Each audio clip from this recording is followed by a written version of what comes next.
রামের বউয়ের নাম সীতা। রামের বউয়ের নাম কি? এই সীতাকে হরণ করেছিল, কিডন্যাপ করে নিয়েছিল রাবণ নামের রাক্ষস। হিন্দুদের ভগবান রাম নিজের বউকে নিজে বাঁচাইতে পারে নাই, এই জন্য সাহায্য চেয়েছিল বানরের। কার কার?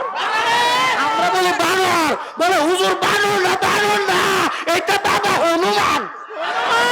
এটাকে বলে এটা বাবা হনুমান বলে। তারপরে বলে বাবা হনুমান এই রামের বউ সীতাকে এই রাবণের কাছ থেকে উদ্ধার করে দিল। আমি হিন্দু ভাইদেরকে বলি, ভাই ও দাদারা, ও দিদি বৌদি মাসিমা, আমার ঠাম্মারা, ও ঠাম্মারা, তোমাদের যে ভগবান নিজের বউকে বাঁচাইতে পারে না, বিশ্বাস করো ঠাম্মা, সেই ভগবান তোমাকেও বাঁচাইতে পারবে না। সত্য গেল, ত্রেতা গেল, আসলো দাপর। আর দাপরে হিন্দুদের মুক্তির দেবতার নাম শ্রী শ্রীকৃষ্ণ। কে কে কৃষ্ণ ছিলেন আপনারা? আরে প্র্যাকটিক্যালি দেখাইতেছি, দাঁড়ান। এই যে বাঁশি বাজায় যে লোকটা, চিনছে তো? চিনছেন না? আমরা যেমন মাহফিলের পোস্টার সবাই, বর্তমানে হিন্দুরা কীর্তনের পোস্টার সভা, ওইটার মধ্যে একটা লোক থাকে এরকম বাঁশি বাজায় না।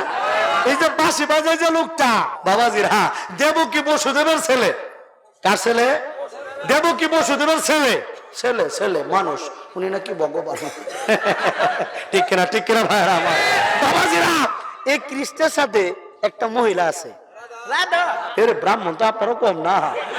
হুজুরের কথাগুলো নিশ্চয়ই আপনারা শুনতে পারছেন। এখানে যেগুলো কথাই হুজুর বলেছেন, আমার কাছে কথাগুলো অনেক খারাপ লাগছে। আসলে অন্য ধর্মের কথা আমাদের ওয়াজ মাহফিলে ভাই বলে লাভটা কি হবে? এই যে আপনি রাম এবং কৃষ্ণ, রাধা কি বললেন, এইগুলা ভগবানের নাম, এগুলা নিয়ে ওনারা যেহেতু ভগবান মানতেছে, তো তাদেরকে মানতে দিন ভাই, আমাদের কি অসুবিধা এখানে? আমরা নিজের ধর্ম করতেছি, ওনারা নিজের ধর্ম করতেছে, আমরা আমাদের ধর্ম করব, ওনারা ওনাদের ধর্ম করবে, নিজের ধর্ম করবে। এখানে অন্য একজনে আরেকজনের ভগবান নিয়ে বা একজনে আরেকজনের আল্লাহ নিয়ে, আমাদের আল্লাহ নিয়ে যে কেউ কটূক্তি করে, আমাদের খারাপ লাগবে। তো নিশ্চয় আপনিও যেভাবে ওনাদের ভগবান নিয়ে কথা বলছেন, ওনাদেরও খারাপ লাগবে। তো এটা করার কি প্রয়োজন ছিল ভাই? আমার মনে হয় এই ধরনের আলোচনা করে মানুষের মধ্যে একটা ডিবেট সৃষ্টি করা বা মানুষের মধ্যে একটা বিভ্রান্তির সৃষ্টি করা, এটা অনেক খারাপ একটা বিষয়। তো আমার মনে হয় আপনি যেটা করছেন, এটা আপনি হয়তো জানেন না, আমাদের ধর্মে এটা নিষেধ আছে যে আপনি অন্য ধর্মের ভগবান নিয়ে এরকমভাবে কথা বলতে পারবেন না, বা এটা বলা নিষেধ। তো নিশ্চয়ই আপনি হয়তো জানেন না, আপনি কিন্তু নতুন মুসলমান, এটা আমি ভালো করে জানি।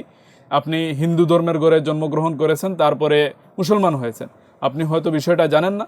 তো যদি না জানেন তাহলে জেনে রাখেন যে অন্য ধর্ম নিয়ে আপনি আগের ধর্মে যে ধর্মে ছিলেন, এখন আর আপনার ধর্ম নয়। তো আপনি এখন এই ধর্ম নিয়ে সমালোচনা করা বা বিভ্রান্তিমূলক কোনো কথা বলা, মানুষের মনের মধ্যে কষ্ট দিয়ে কথা বলা, এটা আপনি পারবেন না। এটা আমাদের ইসলাম ধর্ম অনুমতি দেয় না। তো এটা আপনার জানা জরুরি।